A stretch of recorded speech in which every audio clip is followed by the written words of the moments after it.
A Igreja Medieval. Na Idade Média, a Igreja de Roma aparece como a instituição mais importante, detentora de terras, bens e grande poderio político. A influência do clero era marcante e este se associava à classe dominante. A Igreja justificava a exploração feudal e controlava a tudo e a todos os meios da pressão religiosa do Tribunal da Inquisição. Nas práticas econômicas, sobressaía a condenação declarada ao lucro e à usura, o empréstimo a juros. Na Baixa Idade Média, a cultura teocêntrica não impediu a associação do clero com setores leigos para promover o surgimento das universidades. No mesmo período, datam a filosofia escolástica e a arte das catedrais góticas, exemplos de grandiosidade da Idade da Fé. E a crise do século XIV. O avanço do comércio foi decisivo para o gradativo enfraquecimento do sistema feudal em toda a Europa. No entanto, o século XIV foi marcado por uma série de eventos que apressaram a decadência do feudalismo, envolvendo questões dinásticas e interesse de controle econômico regional. Travou-se a Guerra dos 100 Anos entre 1337 e 1453 entre a Inglaterra e a França, com a vitória final dos franceses. O confronto teve um efeito político importante nos dois países. O fortalecimento do poder real, com o consequente enfraquecimento da nobreza feudal. Em meio à guerra, ocorreu a peste negra, epidemia de origem asiática, que vitimou um terço da população europeia. A queda demográfica refletiu-se na diminuição da produção dos campos, que, junto com a destruição das plantações pela guerra, provocou grandes períodos de fome generalizada. Dada a intensificação das tributações feudais, houve uma série de revoltas camponesas, conhecidas como jaqueries, as quais abalaram as estruturas feudais. A respeito de uma das principais características socioeconômicas da Europa feudal, a servidão medieval, a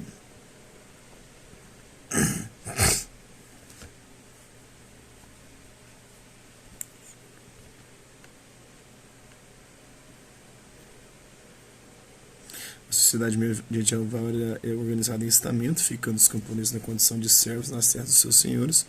Os servos trabalhavam nos manos senhoriais, nos quais a produção era destinada exclusivamente aos senhores, não exclusivamente, e nos manos serviços, nos quais a produção era dividida em senhores e servos. Sim. A corvéia e as banalidades eram alguns dos impostos pagos pelos servos aos senhores em troca do direito de uso das terras senhoriais. O desenvolvimento da agricultura no mundo medieval fez com que a servidão se tornasse frequente. Os servos se vinculavam à terra pelo trabalho, não tendo direito a recebimento de salário. Sobre o feudalismo, ele foi um sistema com base nas relações de suzerania e vassalagem, na posse dos feudos, na servidão, e caracterizava-se pelo poder político descentralizado. A jaquerie, ocorrida na França em 1358, foi uma revolta de camponeses contra a situação de miséria em que viviam e contra a exploração da nobreza. Os servos eram trabalhadores dependentes que recebiam dos senhores mansos, os quais tinham posse vitalícia hereditária e de onde deveriam retirar tudo o que necessitavam para sua sobrevivência. E tem suas origens na crise do Império Romano e nas estruturas políticas e econômicas dos reinos germânicos, erigidas com a desarticulação do poder romano, especialmente dos francos, atingiu seu apogeu entre os séculos IX e XII. A cidade é, desde o ano 1000, o principal lugar das trocas econômicas, que recorrem sempre mais a um meio de troca essencial que a moeda. Centro econômico, a cidade é também um centro de poder ao lado do, e às vezes, contra o poder tradicional do bispo e do senhor, frequentemente confundidos com uma única pessoa. Um grupo de homens novos, os cidadãos burgueses, conquista liberdades, privilégios cada vez mais amplos, segundo Jacques Le Goff, grande historiador medievalista, na sua obra São Francisco de Assis. Então, esse trecho trata de um período em que os fundamentos do sistema feudal coexistiam com novas formas de organização política e econômica, que produziam alterações na hierarquia social e nas relações de poder. No período da Baixa Idade Média, a cidade de Veneza foi progressivamente revigorada pelo comércio, o qual produziu instituições políticas autônomas, libertando-se do poder papal. Com base na influência política e econômica das cidades mercantis nesse período, as rotas comerciais tornaram-se pontos de confluência de inúmeras culturas e credos professados por diversos povos, entre os quais judeus, muçulmanos e chineses. Na Europa, as cidades de Veneza e Gênova eram consideradas portas de entrada de produtos muito valorizados, como as especiarias e tecidos advindos do Oriente.